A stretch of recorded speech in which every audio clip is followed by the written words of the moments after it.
So I would like to invite our next panel, the second panel of Sustainable Innovation, Challenging Tradition to Create New Opportunities. The moderator, Helena Athoussaki. The speakers, Horst, Yoong, Chia, Dimitrios, Mattheou, and Hugo. At this point, I would like to inform you that, unfortunately, Mr. Mike Land had an accident in football. We talk about the men's world, and he had to be away because of this accident. And unfortunately, BIMCO, we tried to have Mr. Papagiannopoulos, the president of BIMCO, but he was not also in Greece, and he could not join. So, Helena, thank you for one more year. We have 40 minutes, and we will make it happen also this year. 50. We will analyze all the innovation. Thank you very much, Helena, for one more year for being with us. Thanks, Danai. Good afternoon, everybody. Thank you very much for being here one more time in the Navigator.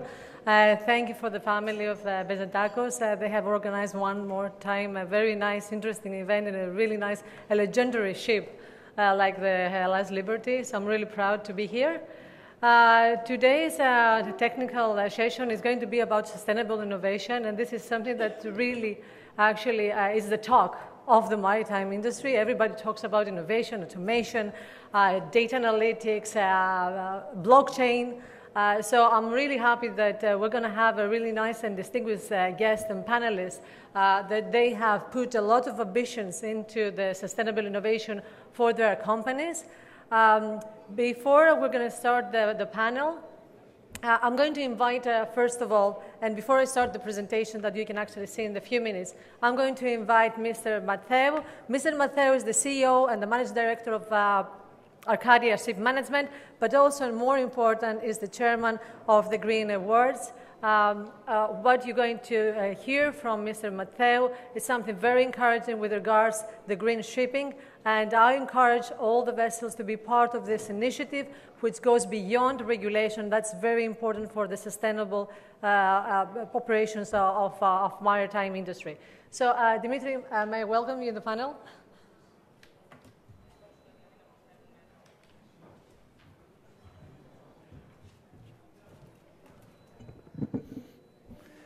Dear Mrs. and Mr. Bezentakos, distinguished guests, ladies and gentlemen. I would like to congratulate the organizers for setting up such a well-prepared and arranged event, and to thank you for inviting me on this panel.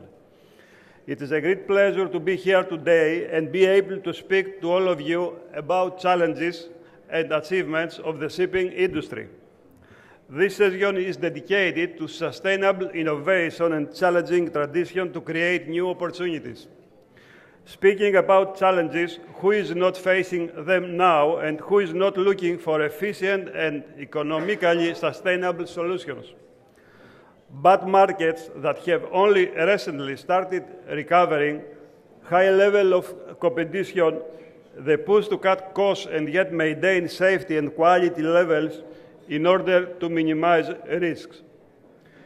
Piracy, cybersecurity, environmental concerns, we are all too familiar with these issues. Traditionally, tremendous work is carried out by many regulatory bodies, local authorities, ship managers, and owners trying to address these challenges. Merchant shipping is one of the most heavily regulated industries. Though regulatory bodies do a great job, they deliver yet another challenge for ship managers and owners, keeping up with regulation changes. Today, I want to focus not on the challenges, but on innovative solutions, on solutions offering new opportunities. As many of you know, I am chairman of the Green Award Foundation. But before becoming one, I had been a certificate holder for many years and had an opportunity to learn about the advantages of this scheme as a participant. Are there any Green Award certificate holders or incentive providers in here today? Okay, so I am not the only one who has already discovered all the perks of being a part of Green Award. If you have been in the shipping industry for at least a couple of years, you must have heard about Green Award. What is Green Award? It is a voluntary independent certification scheme. The Green Award Foundation was established in 1994 on the initiative of the Rotterdam Municipal Port Management and the Dutch Ministry of Transport. Since 1st January 2000, Green Award is completely independent. A never-ending mission is ongoing, devoting and promoting and supporting safety, quality, environmental awareness, and protection in the maritime sector. Throughout these years, it has grown into a worldwide recognized symbol. This has been done by connecting all participants of the maritime industry in their efforts to make high quality and social responsibility rewarding. What does Green Award do? Green Award surveys and certifies ships that go beyond regulations in terms of safety, quality, and environmental protection. In fact, it is a quality mark for ships and ship managers that stand out due to their excellent performance. How does it work? Green Award brings together ship managers and owners of high-quality ships with ports and maritime companies that want to encourage their accomplishment. The quality assessment works in 3 steps. The Green Award Foundation develops its own holistic requirements. Surveyors who work exclusively for Green Award carry out audits on board and at ship manager's office, and if the requirements have been met, the certificate is issued. Statistics based on detention data out of port state control deficiencies shows that Green Award certified vessels have significantly less deficiency than seagoing vessels overall. Data from Paris MOU, Tokyo MOU, Indian Ocean MOU, and US Coast Guard for 2005 until 2015 shows that the detention percentage of Green Award ships per year is either generally low or even 0. At this moment, 256 seagoing ships hold Green Award certificate. Mind you, not every ship or ship manager can obtain the certificate. You have to be top-notch. You have to show that you belong to the best. Over 100 ports and companies reward Green Award ships with discounts and special preferences.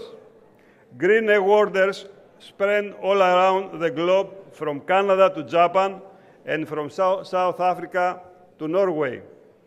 All of them are forming an elite club that prioritizes the challenges of the shipping industry in order of the significance of their impact on environmental protection and safety for the people and the holdings. Ship owners, managers, certificates, and ports want to be well prepared and to avoid security breaches, to reduce risks of incidents or accidents, and to comply with emission norms. On the board of Green Award, OCIMF, Ajax, Hugo, Intertanko, Intercargo, IAF, and other major maritime organizations provide their expertise and guidance. And now to the most important point. What can Green Award do for you? Well, it delivers solutions to many problems. It is a way for ship managers and maritime companies to differentiate themselves and get competitive advantage. Every ship has to meet the minimum legal requirements to be allowed to trade, but there are only a few recognized as extra safe, extra clean, and extra well managed, providing that extra security to charterers. Green Award also means a higher tracking or a special notice in the right ship and Equasys database. Green Award certification is recognized worldwide. There are ports that provide incentives to attract quality Green Award ships. There are charterers that give their preference to Green Award certified vessels, and there are shipping companies that benefit from expert audits by Green Award. Green Award experienced surveyors will audit your ship to verify percentage of compliance with the Green Award requirements. As a side effect, this will automatically lead in a better results in port state control inspection and charterer vettings. Green Award auditors provide food for thought when they deem it needed. The audit results will remain confidential and provide ship managers and owners with all handles and insights on necessary steps to taken. It means that ship managers are also prepared for that dreaded regulation changes. Having a Green Award certificate actually means that the ship is often ahead of regulations and is well prepared for any upcoming revisions. It might be as well that you already know that you need to improve and that requires financial investments. Cost efficiency is a hot issue which cannot be underestimated. Is it even possible to invest and earn the investments back directly or indirectly? Yes, it is with Green Award. As I have already mentioned, your efforts will be rewarded by discounts on port use or maritime-related products and services.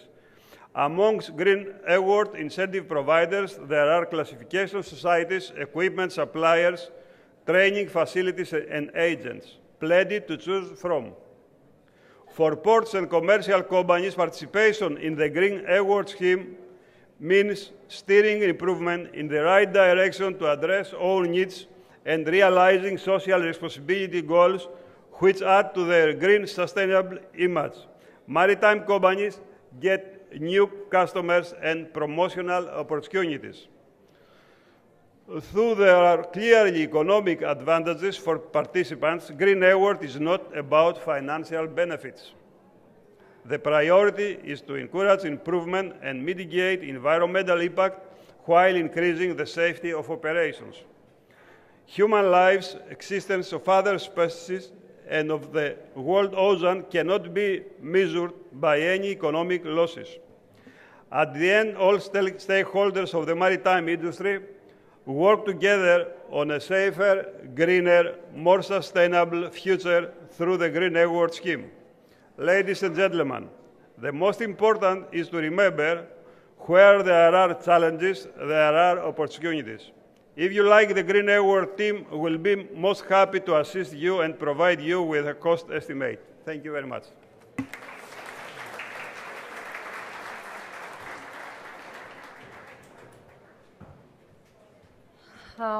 Thank you very much, Dimitrios. Unfortunately, Mr. Mattheou is not going to be participating in the panel because he needs to go back to his office.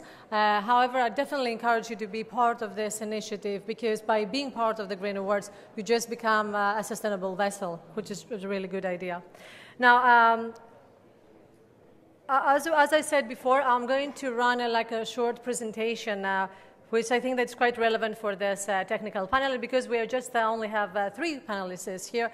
I think we have a little bit of time to go through the presentation. Let me just use this. So what we did as PwC with the BWC network in Norway and in Greece is that we had a survey. We had a survey around the digital innovation and transformation of shipping. So that was a very quick survey. It was an electronic one, totally anonymous and private, of course. So we sent it off to approximately 30 companies, shipping companies, a mixed fleet, so mixed interests, I will say. And I would like to share with you the results very quickly. We're going to just get a flavor of what the Norwegian ship owners think towards what the Greek owners think, or the Greek shipping companies think in relation to the digital transformation in shipping. So let's look at the digital innovation as an opportunity. And what do they think? I know that it's quite far away, whether you can actually see the results.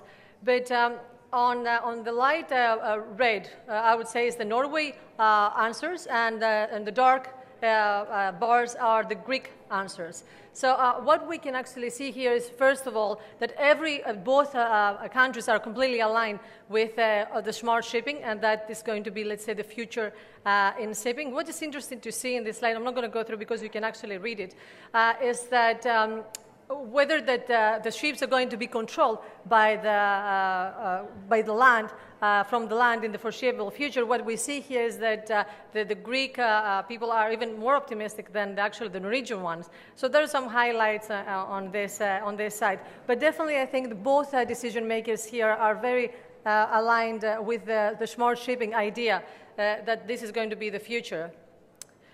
So we can see here some of more details. This report is public available, so I'm happy you can actually, and I encourage you to go to our website and download it to see what the results are. But it's another interesting thing to see is that that although we are very into the smart shipping, and in Norway side, we think that there are some that are not sure, let's say, if the smart shipping is the next big thing. So with regards to maintenance, I think the Norwegians are looking that they're thinking that the smart shipping for maintenance, this is something that can actually become a reality. So this, with regards to the automation, as we said before, I think we think that both the Greeks and the Norwegians think that automation is the future. When we go to the crewless shipping now, it's quite interesting results here. We see that with regards to controlling ships from land, the Greece actually says that probably it's going to be false, it's not going to happen. What we see in the Norwegian is that they're very in favor on automation and crewless shipping. Where with us, it's a little bit, we're not sure, we have some doubts there. Now, if we look what are the arguments in favor of crewless shipping, these are some, there are some listed there. So shipping companies can expect lower staff costs. This is something that the region definitely believe into it. It's now possible to continuously monitor the temperature and condition of cargoes, particularly in case of hazardous substances from land. This is again favoring Norway. I think that the last one, it's interesting. Crewless ships are less dependent on the weather. There is no risk to human life, even in poor weather condition. And this is where there is a lot, it's a sort of not alignment in two countries, where we believe in Greece that this is not true. In Norway, it's in favor. So as I said before, there are some arguments in favor of crewless shipping. I will just point one, which is the last one, which is the enthusiasm about the technology makes this possible. So I think there is a lot of enthusiasm at the moment. That's why we have heard a lot about, and we're hearing a lot about automation and all this digital transformation. We have some more in terms with the crewless shipping. So now what is the importance of arguments against the crewless shipping? A crew on board the ship can respond immediately to an emergency such as fire or leaks, and I think both countries are aligned. And another interesting one, I would say, is the computer-controlled ship is a potential target for hackers and pirates, and I think, again, both countries actually think that that be a risk. That will be a risk. Then when it comes to chains value chains and basically supply chain, whether this is going to change the value, and whether from transporters we're going to become more like a service providers, let's say, in the future. I think that, again, Norway is more in favor that there will be an elongation of the value chain for linear shipping companies. And again, we think that companies will have to provide more services along the transport chains than before. We see Norway, again, that this is definitely believes it, where we are, we're not sure, we don't know. So we don't know what is going to be the new business model and shipping. So new business model and competition, adjustment to the current business plan with the next 5 years, more services within the current part of the transport chain. I would say, again, Greece is more in favor. So we see that we're quite optimistic. We think that, there are going to be a lot of innovation, a lot of digital transformation. So we really want to go to the next business model of shipping. Some load specialization here that we see that, or more container trade. So that is the adjustment to the current business plan. And then when it comes, let's say, to the competition, we see some companies like Google and Amazon actually announcing that they're going to become a ship manager, or they're going to develop, they're going to create their own ship management companies. And therefore, we see Google as offering a lot of software services, and at the same time, Google can actually become a potential sort of competitor to the shipping industry. So we see some kind of a transformation. Who is actually, what is the profile of a ship manager here? So again, you know, as a technical providers, I think in Greece we believe that Google is a very good one. But I think in terms of the ship operators, we think that this is not something that is going to happen, or we don't know what is going to happen. But definitely it's a threat. Now, it's going to be a new role of corporate IT, that's for sure. There will be a strong interest in IT, and I think something that definitely Greece is aligned with this and definitely agrees with this. And I think in Norway we see that you know, they agree, but I think they have already a lot of IT people in place. So there are sort of IT infrastructure, and the environment is much more enhanced and progressive than we are. And that's why we have these probably results. So restructuring for workforces and the shortage of trained staff, definitely true. Greece, this is something that we were expected, of course. In Norway, they don't seem to have any problem. And so the panel is going to be about, as we said, this is the end of presentation. It's a big presentation. You can download it from the internet. So we're going to talk about challenging tradition to create new opportunities with regards to innovation. And what I want you to remember before we start our discussion with our distinguished panelists is that what is the stages of the innovation, the adoption process? So we start with the ignorance of innovation. I can definitely assure you that with regards to, let's say, automation, 3 or 4 years ago, you know, we knew nothing about it. Then, you know, people start talking, and then we become more knowledgeable. We collect more information, and we do a lot of research to see whether we are pursued that this is something we need to adopt as an industry. We make a decision to either adopt it or reject it. Then we go into the implementation. And then guess what? Either it works or it doesn't work. That means that we confirm that this is something that, you know, helps us for sure, or we actually reject it and we go back to the traditional work. So another thing on the innovation, what characterizes innovation is the relative advantage. That means that if you bring an innovation, you need to basically provide something that works better of what you have already. Then you look at the compatibility issue, the culture, you know, whether the companies are ready, the industry is ready. You look at the complexity. The more complex it is, it seems that, you know, it takes much more time. Observability is what all these videos we see here. We see the future in 2060. We see the future in 2030. Automation. You know, in this video that we saw before, we only saw 4 people, 4 young people, nice ladies dressed like, you know, and probably, you know, navigating the vessels through sort of screens and completely automated. So that has a power, basically, and just, you know, makes you think.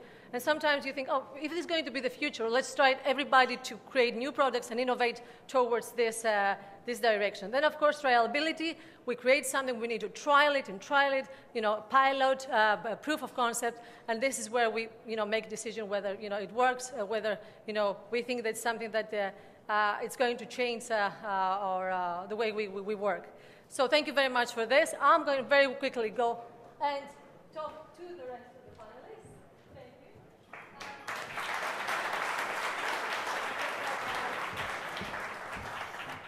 you.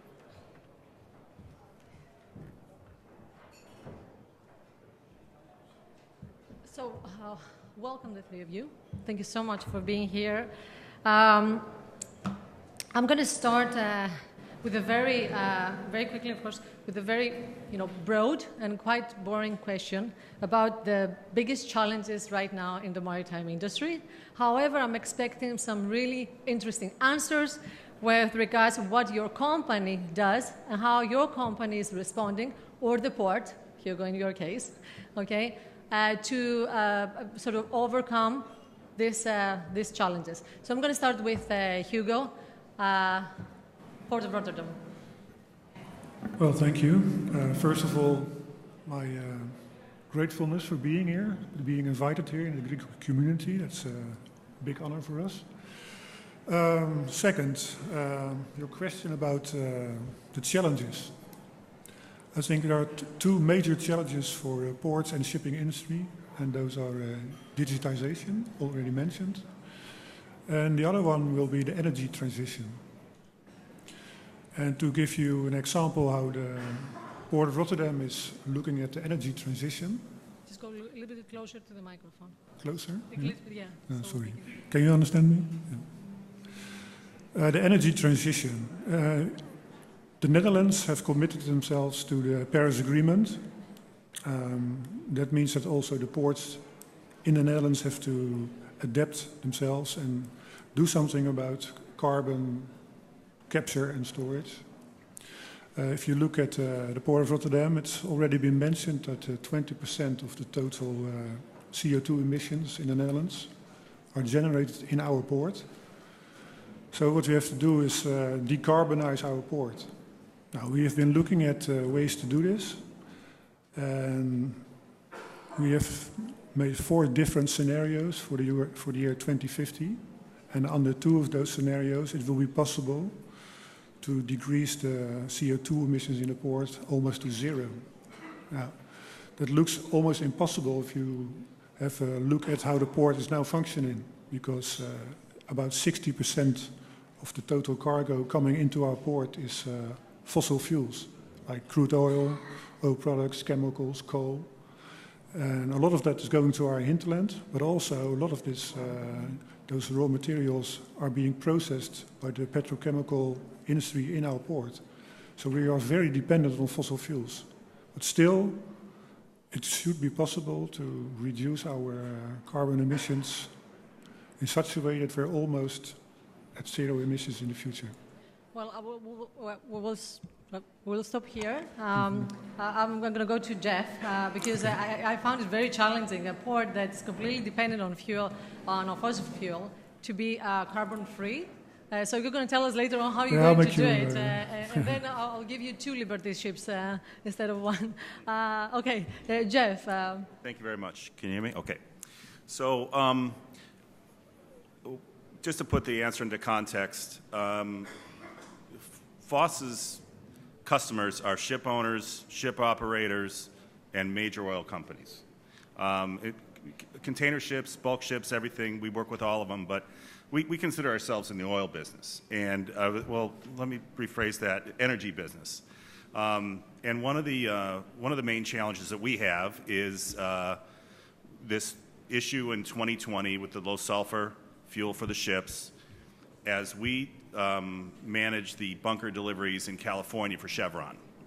So, and that is a significant part of our business, and we support the environment, and we support what the future of energy looks like. And the future of energy right now is going to be this 0.5% sulfur fuel. And is the industry going to be ready to bunker your ships when they come into the Port of LA and Long Beach, or the Port of or San Francisco Bay? So, you know, we have a lot of capital wrapped up in bunker barges that are dedicated to fuel the ships that come in. And we look forward to, you know, probably over the last 6 weeks, I've met with 50 ship owners and ship operators and asked them the question, what's the plan for 2020? You know, nobody wants to put scrubbers on ships. A lot of ships can't have scrubbers put on them. What's going to be the cost differential between the fuels, and how does that impact operating the ships efficiently and profitably? So, you know, we are, if you read the daily activity on this issue multiple times a day in all the industry media, you know, it's kind of a wait and see, but the clock is ticking. So for us to plan for the future, for you to plan for the future on your ships and on operating your ships, you know, there's going to come a time where there's going to be some decisions that have to be made. And we're hopeful that the industry will be able to come up with a blend of blending residual fuel down to the 0.5%. That would solve a lot of problems pretty quickly, as opposed to having to blend distillates in a way that would really increase the cost for the ship operations. So that's, you know, commercially. And everything I say today is under the guise of safety, right? It's safety first, and then you work down from there. But commercially, I think that's my company's biggest challenge in servicing the industry that we do. It is true that there is a lot of supplies. What the last two studies from IMO actually discovered that they don't encourage actually the ship owners to put a scrubber, but to probably wait that there will be enough supply. So I think this is what we see in the market, and this is what you're hoping, of course. Okay. However, if I can just say before I go to Chia, is that I also noticed that you have a hybrid vessel in your fleet. This is something like it's quite innovative that you are actually bringing into your company, and I just want to share this with the rest. Right. Well, that vessel is now 10 years old, if you can believe that. We built the vessel, the tugboat, the Carolyn Dorothy, 10 years ago. It was the world's first hybrid tug. Runs like a Prius. It's got batteries, generators, and diesel engines, and the three systems coupled together at the time when you need the power to push or pull the ship to generate 5,000 horsepower. So it was the first of its kind. When oil was hitting $110, $120 a barrel, we had a lot of interest from different ports around the world, including yours, to actually look into building these tugs for the industry. They cost about $2 million more than the regular tug at the time. It would cost a lot more now. But when the price of oil went down, and the fuel savings weren't going to be as great to offset the $2 million additional cost, the phone really stopped ringing. A couple years later, we took an existing tug and retrofitted it with hybrid technology, which works beautifully. The first one works fine. It was a little temperamental. The first of anything is a little bit temperamental. But we've got it working just fine now, and it operates just fine. And we have another such project, which I hope to talk about in a little bit. We're building the United States' first ever LNG bunker barge currently, which we hope. I'll stop you there because I think it's very interesting. Which you hope goes a little later. But thank you for asking about the tug. We will discuss this later. Chia, you're running a software company. You're very into digitization, intelligence of things, not Internet of Things anymore. Okay, we get a lot of data out of different softwares. What are the main challenges that your software is trying to overcome? And how do you solve the problem there? I think for the past 10 years, I've been noticing that the biggest challenge for all ship owners is actually regulatory compliance. So there are regulations like EU MRV and IMO DCS that actually come in place. So we are seeing that the industry facing a challenge because by complying to regulation, there are costs involved, and that will actually eat into their profit. So for us, actually, we create a software application that helps the industry to actually comply with the regulations and more efficiently rather than on a manual way of doing things. Okay. It sounds quite exciting. I think that it's a very, again, a hot topic that everybody's talking about, digitization and performance management, monitoring it, some kind of integration of machines, talking to machines. So we're going to talk a little bit about this later, of how you're actually doing it in practice. But I want to go to Hugo now, because actually telling me that the port of Rotterdam is going to become carbon-free by 2050. It's a very, it's very challenging, and I just want to know how you're going to do it and what you have done so far. When did you make this decision? Yesterday. Well, it's of course very challenging. We're talking about the year 2050, so it's not tomorrow, but we have a couple of years. Looking at the different pathways to decarbonize port, I think one of the most important things is carbon capture and storage. It's at the moment it is technologically possible, but at a small scale. It's being implemented, but of course it's very expensive technology. But we believe that is one of the roads going forward to decarbonize our port. The second one is using biofuels instead of fossil fuels. And the third one is what we call circularity. So recycling and closing the cycle. And the combination of those three variables, that will make it more or less happen to be carbon-free. Thank you very much for explaining what is your strategy. I hope next year we're going to be here again and ask you or give you a call, how far you've gone. I can give you some examples later. Yes. Yeah. I think it's very interesting about the circular economy and the fact of the recycling, that this is part also of how you are able to reduce the CO2 emissions.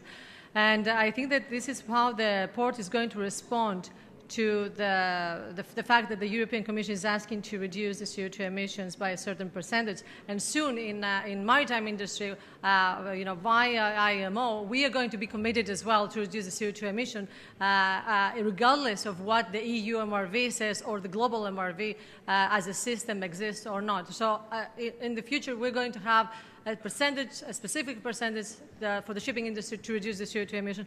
And it's really nice and very encouraging that the ports actually are doing this, proactively.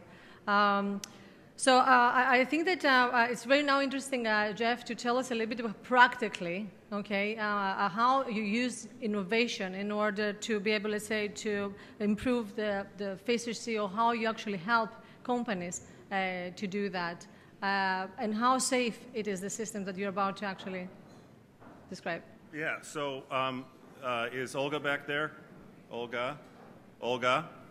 I'm going to have her put a slide up if I could. I'll just talk to her for 1 minute. Yeah. Is that one there? Yeah. Okay. Okay. Next. That one. Okay.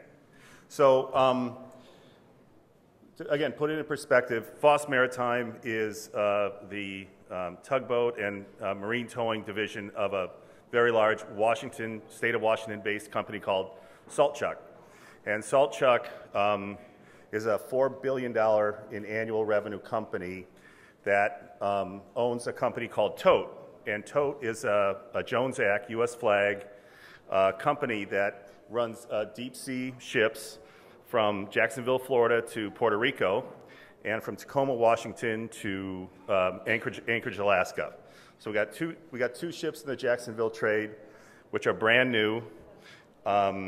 They run on dual fuel, gas oil, and LNG.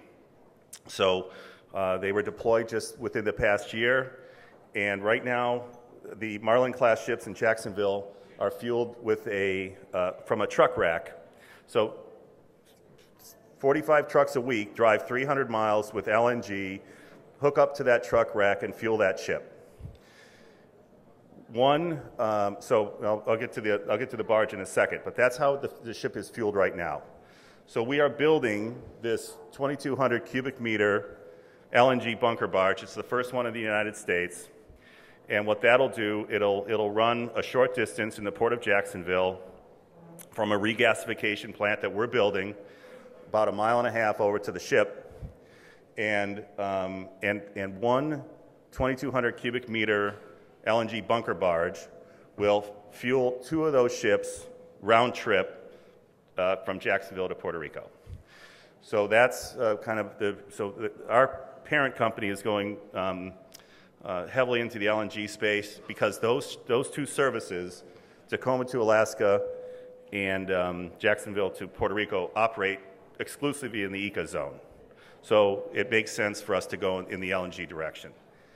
For Tacoma, we're working with the local utility, Puget Sound Energy, to run a gas pipe, an LNG pipe, I don't know the exact terminology, from their facility right to the dock, and we'll fuel those ships right from the dock. So my point is our innovation is, when I say we're in the oil business, we're in the energy business, we're trying to reduce our carbon footprint, and we see this as an opportunity to kind of get into this space for when the technology allows these ships, your ships, to travel longer distance on LNG.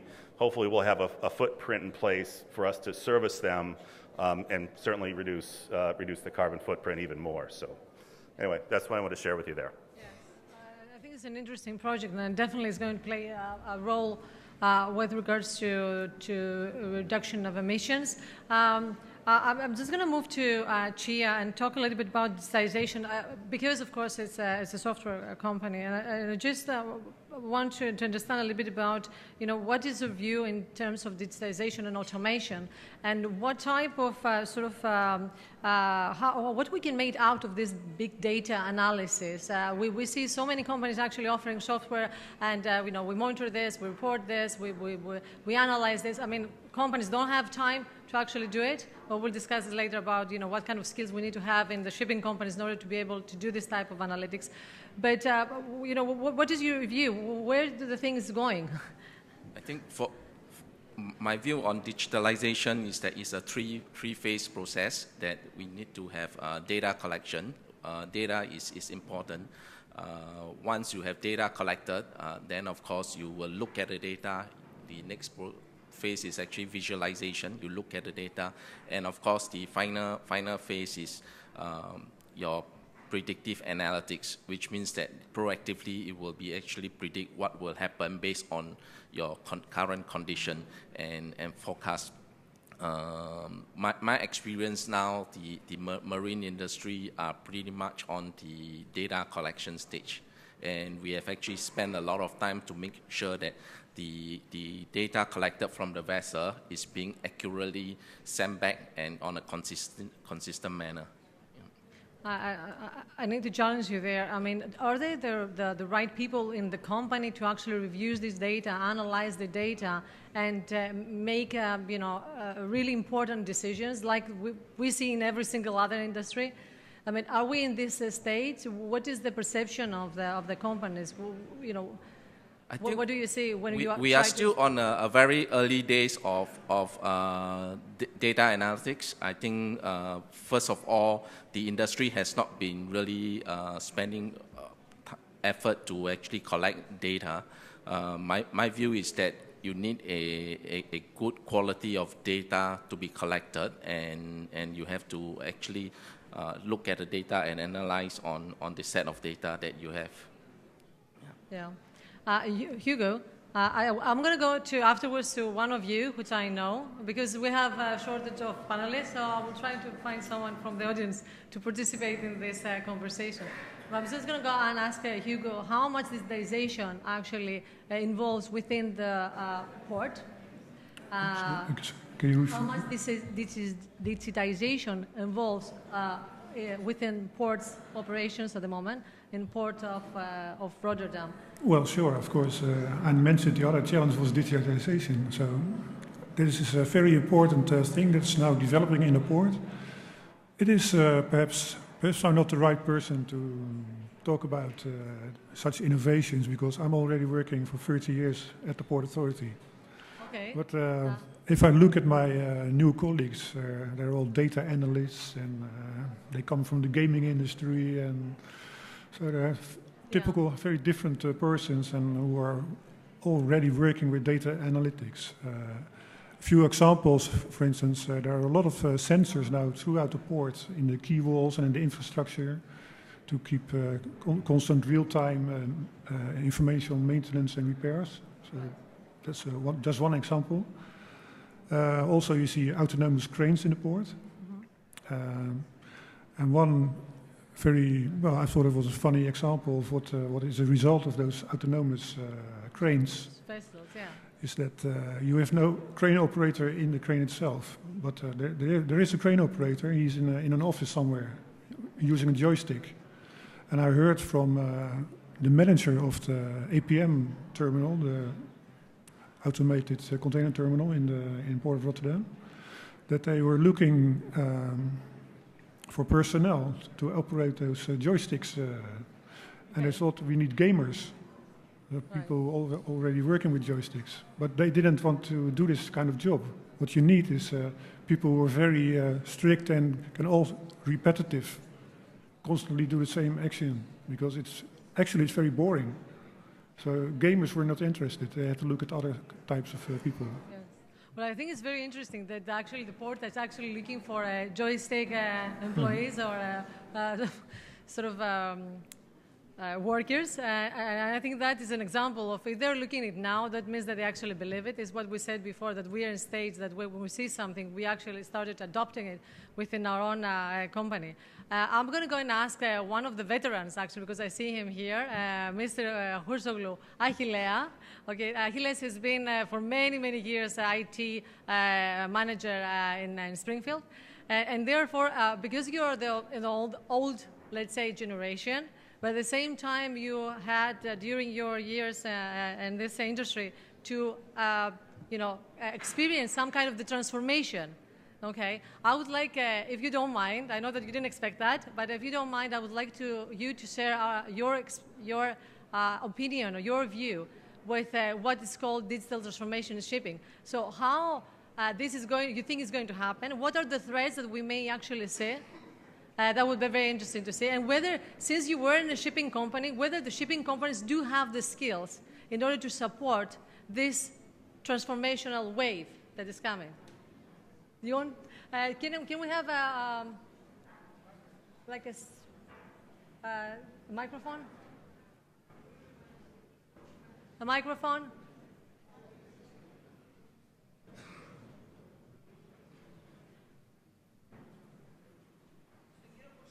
Yes, this is the lucky one today.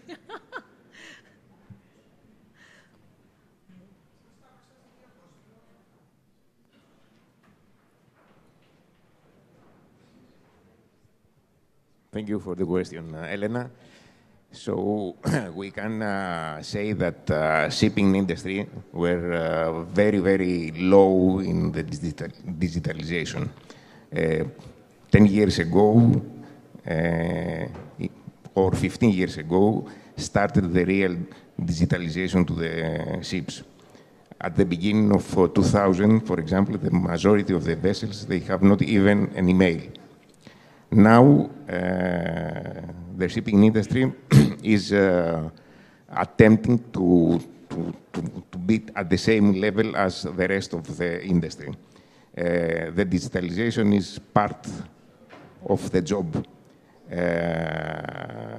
The personnel must be skilled because the old-time type personnel working on information technology systems on the shipping companies must be skilled very much in order to cover the needs. And we can say that the results of the survey are correct. The big challenge now, I believe, is how to unify the millions of data arriving to the office of a shipping company in order to give to the ship owners the opportunity to take the correct decisions for many things. Because, in fact, we have very nice systems now, but they are not unified between them. So the technical department has a lot of information about the status of the machine, of the hull, the operation, the chartering, and the other departments, many information, but many times all this information is not unified for giving the total picture of what happens. And also, in another question about the autonomous vessels, my personal idea is that the autonomous vessel will not be a reality, at least for the passenger vessels, to the near future. I cannot believe how a vessel going to a Cycladic island, to Mykonos, to Santorini during the August could be start from Piraeus port without crew. Probably for the tankers, the bulkers, the LNG will be much easier. It's quite nice that. It's quite nice that you actually say that. Okay, for the ferries, maybe not. It's not a mature time yet, but in the near future we may actually see it. But for the rest of the commercial vessels, that will be, yes, let's say. This is my personal. Yeah, of course, I asked, as I said, I asked a veteran of IT, which is quite important. I didn't ask, a young person that is going to bring innovation, is going to disrupt the industry. I don't know whether we have somebody that has actually brought a new innovation into the industry. I've heard a couple of companies that actually they're going to change the way that the shipping company works. Sorry, do we have Mr. Komodromos? No, Mr. Komodromos is here. I know that there is one company, it's called Vesselbot, and I'm sorry to say this, but it was very amazing that this is going to disrupt the S&P market. And I don't know if there's anybody that's representing this company that actually can give us one or, hi there. Hi. Yeah, just say your name and... Hello. My name is Athoussaki, and I am co-founder and CMO at Vesselbot. Thank you very much for the introduction. Actually, we are kind of disruptors of this traditional industry. We have developed a chartering platform. It's a platform that actually digitizes the whole chartering process for the bulk maritime industry. And now we are in this process. We have a very good awareness, high awareness in the market, and we are at your disposal for any further questions. I don't know what else you might need to know about the platform. Thank you very much. That was just an idea that there is a Greek company with young people that they just want to disrupt how the industry works. So it's a digitized chartering platform that actually goes beyond the S&P, let's say, brokers. So it just changes, modernize the way the new business model of the maritime industry. So we won't have, that's supposed to be the logic, I guess.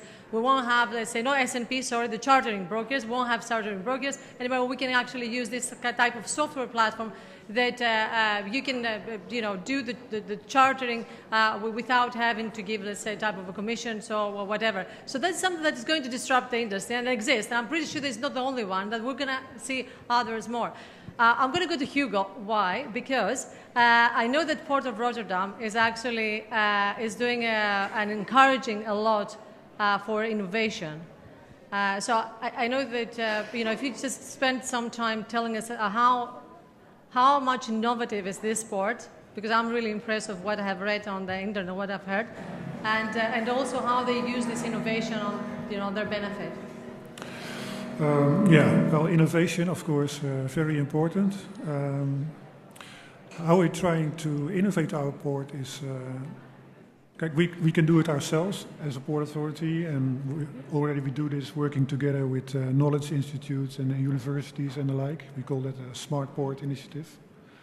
But what you really need is really innovative ideas by young people and startups and so on. So we have created several places within the port where people can experiment and come up with new ideas and try out new initiatives. And if it comes from, let's say, from the idea from a concept to a real idea, then we can also supply them with subsidies or whatever they need. And so they can develop those initiatives, and hopefully it will come to something that we can use in the port. One of the things recently was invented was those floating autonomous ships that go to the port, monitoring the environment, the water quality.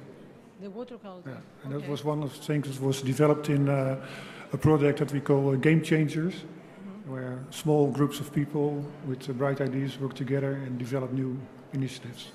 Right.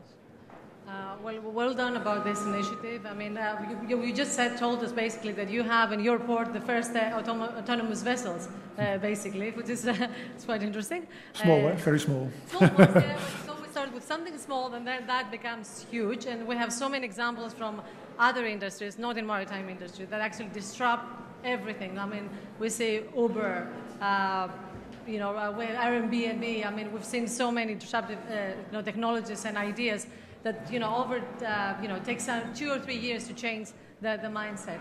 I'm just going to ask Jeff about what is the reaction of the shipping companies in this type of innovations that you offer. Do you think the shipping company is ready for this transformation? And what are the threats and that you see, basically? Well, you know, first of all, the joystick operator in the Port of Long Beach can make up to $450,000, by the way. So that's a good job to get if you get it in Long Beach. So, you know, what we're learning in LNG is the chicken and the egg, right? So there's so few vessels in the United States that are operating on that fuel that, you know, there's a lot of U.S. flag companies that want to build those ships, but they operate in ports where there's no supply. San Francisco Bay is a classic example. And we are actually building 4 new LNG ships to operate in the Hawaii trade, which we're going to have a fuel challenge, and we'll probably have to set up a system with the trucks like we did in Florida. Like for instance, the U.S. flag operators that operate in California that don't have supply to LNG, well, if they want to have supply to LNG, they're going to have to build the facilities in order to deliver it to their ships, and that's another millions and millions of dollars of expense. And you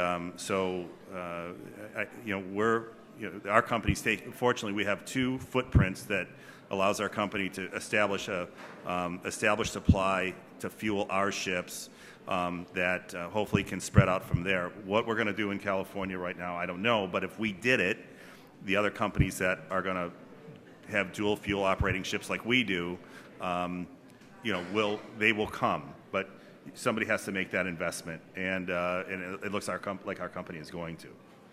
So who is going to make this investment? I mean, it's like someone has to make this investment. It's I heard this a lot about, you know, because that is something, it's a barrier that an innovation is not going to go forward. Well, you have to have an anchor customer. So I live in one of the most heavily environmentally regulated areas of the world. It would be great if that area would allow an LNG facility to be built. It won't. We're trying to get one in Oregon right now, and the environmentalists block that opportunity, which would create local supply and supply that could be exported.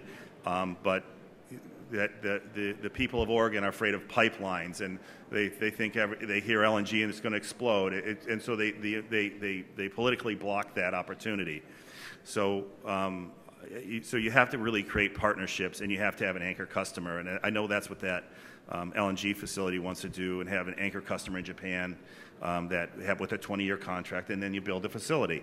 So with our services that we're going to fuel ships, and there's going to be other ships, you get into a joint venture with infrastructure companies, with the utility, with ourselves, and you create supply, and you have the anchor customer in our ships. Right. So hopefully that'll foster more companies who will put dual fuel engines in their ships and use our supply. So I think that journey begins with that step. Yeah, so it's quite interesting actually, because you see the NGOs and they are telling us to become very sustainable, and then at the same time they're the ones that actually, create the problems to make this happen. Actually. Right. Sorry, can I comment on this? Yeah, please. Because talking about LNG, I think it will first break through in what we see here in Rotterdam, in our hinterland, in the barge shipping, and also in short sea and coastal shipping, because those ships will be operating in SECA areas. So that means that for them it's more interesting to use LNG as a fuel. Yeah, this is quite a big threat actually. It's nice that you actually were able here to discuss this. And I don't know how we can take this forward, but I'll certainly take it. And now I'm going to go to Chia and talk a little bit about the resource. We're going to talk about what kind of resources do you think that the skills that do you think that a shipping company, should have in order to be able, let's say, with all this, digital transformation to cope with. I mean, we heard from Hugo we have joystick workers now, but for these type of services that you offer, not only your services, but the whole sort of digital services. Do we expect, for instance, that in the future we're going to have a technical person, like a naval architect, that is it's a guru on IT side as well, or an IT guy that has to be knowledgeable on marine engineer. What is your perception when you go and you discuss this with your clients? Are they ready? Do they have the infrastructure? I think the world is actually moving more towards IT. So whether you are a marine engineer, you still need to have the skill set of IT because of even the sensors are only connected and it's very IT-based, data communications. So we are seeing a significant drop of data communication costs like data communications and the telemetrics and cloud, IoT, and a lot of sensor coming into the industry. And the way I see that, there are new skills for the marine engineers to pick up. I think for the digitalizations, I would think companies need to have a long-term view and long-term strategy. It's not about change, it's the pace of change. And I do believe that a lot of the companies are still equipped with analog staff. And how do you upskill your staff towards the digitalizations? And I think human part of it is actually a very real challenge to most of the company. And how do they cope with the modern technology and make use of the technology to add value to what they are doing? I think that we need to start actually sending our people to sort of trainings with regards to IT. And I think it's a good idea that, people like that are more on the operational side, or, ex-captains or, chief engineers, they need to be a little bit more up to date with what happens in the digitalization world.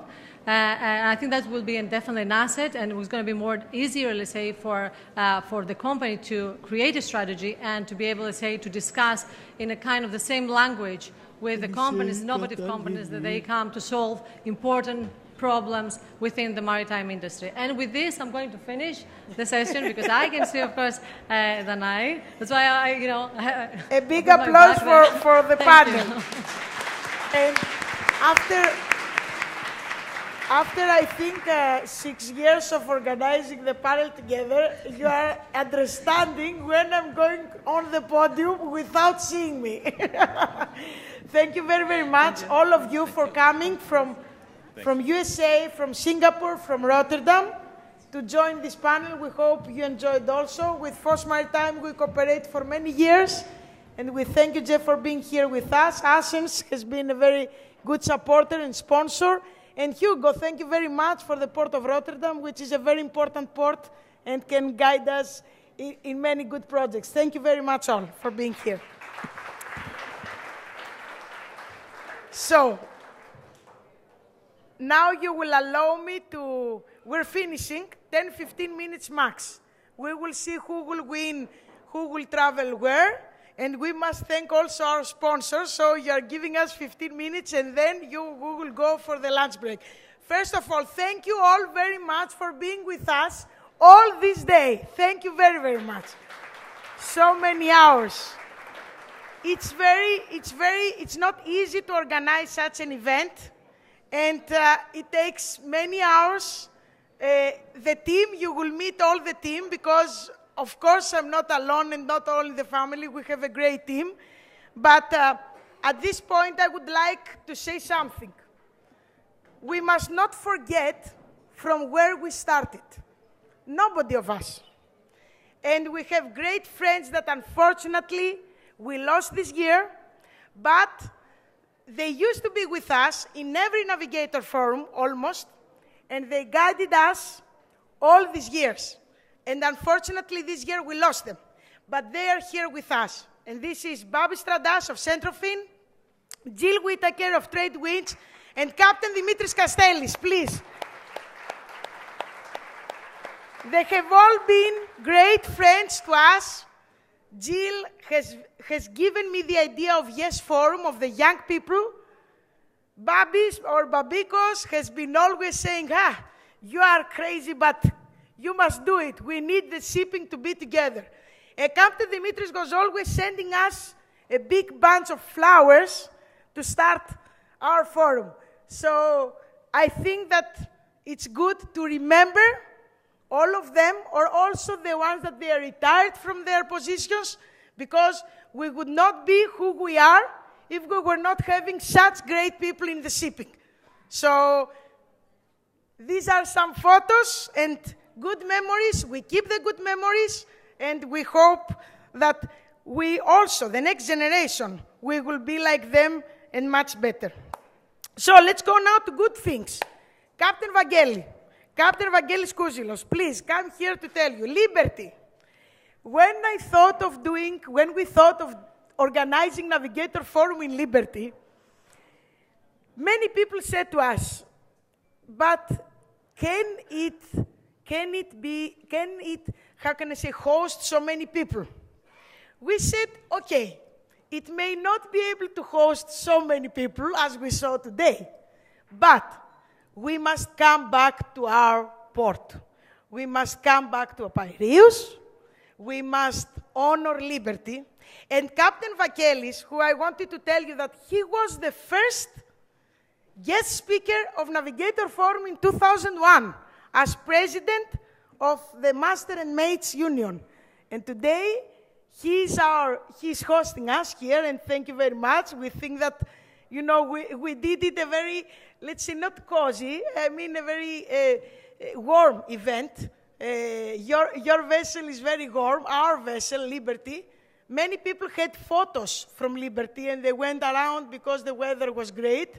And we would like to tell us some things about Liberty before saying to you what we have done, we have decided to do on Liberty. Captain Vangelis, thank you.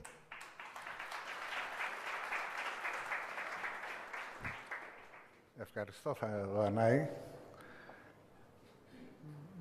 Δώσατε μεγαλύτερη αξία σε αυτό που με τόσα ωραία λόγια περιέγραψες. Το να φιλοξενεί το Liberty στους χώρους του ένα μεγάλο και εκλεκτό κομμάτι από την ελληνική και όχι μόνο ναυτιλία, του έδωσε περισσότερη αξία, περισσότερους πόντους. Είμαι ιδιαίτερα, λοιπόν, χαρούμενος, ευτυχής, περιποιεί τιμή. Όπως είπες, είμαι από το πρώτο φόρουμ που διοργάνωσε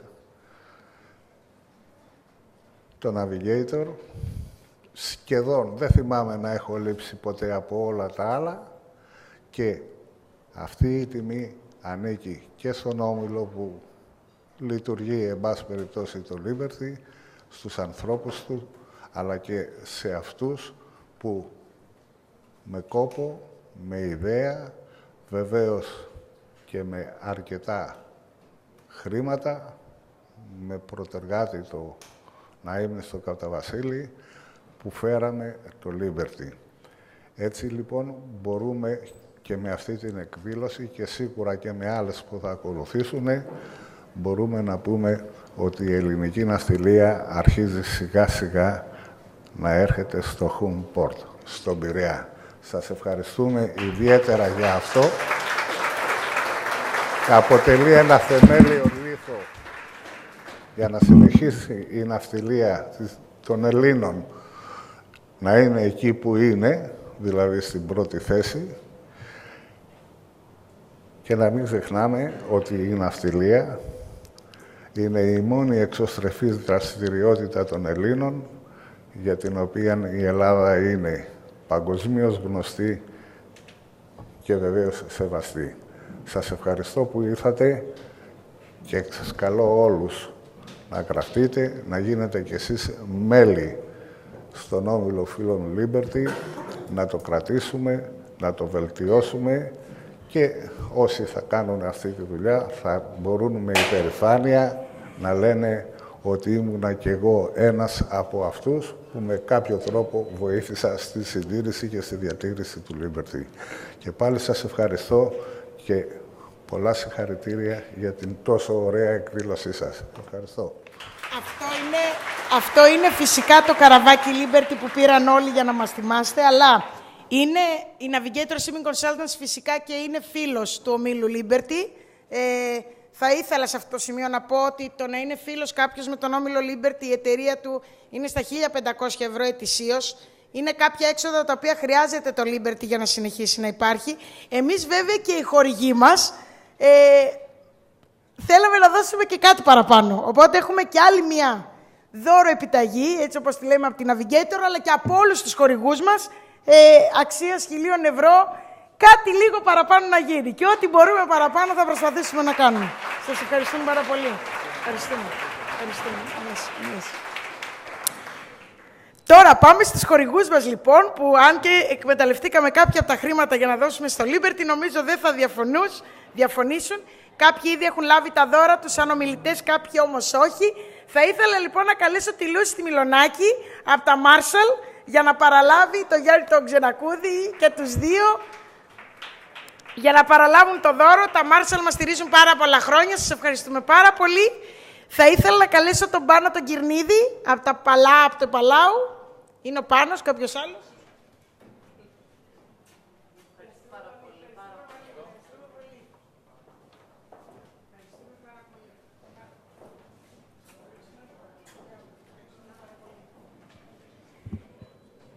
Ο Νίκος ο Δρόσος από την Κέμο, οικογενειακή επιχείρηση και πειραιώτικη.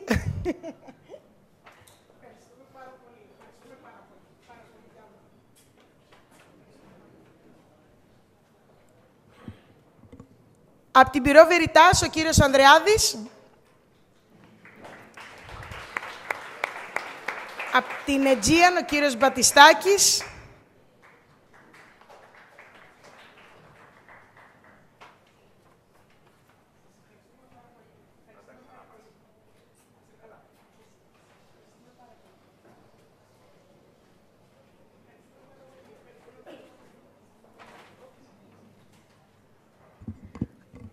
Από την HI Carrier, ο Αντώνης ο Κομνηνός. Από την Εθνική Τράπεζα της Ελλάδος, η κυρία Κανελοπούλου.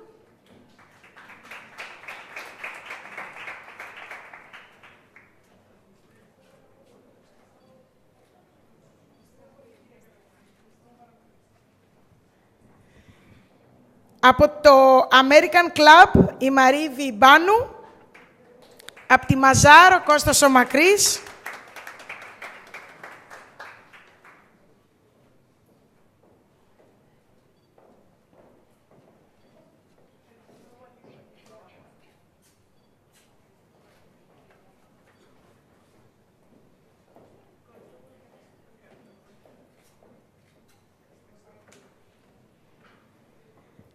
Ο Δημήτρης ο Βερνίκος από τη Βερνίκος Tax, η Σοφία η Φαλίδα από την Antipollution,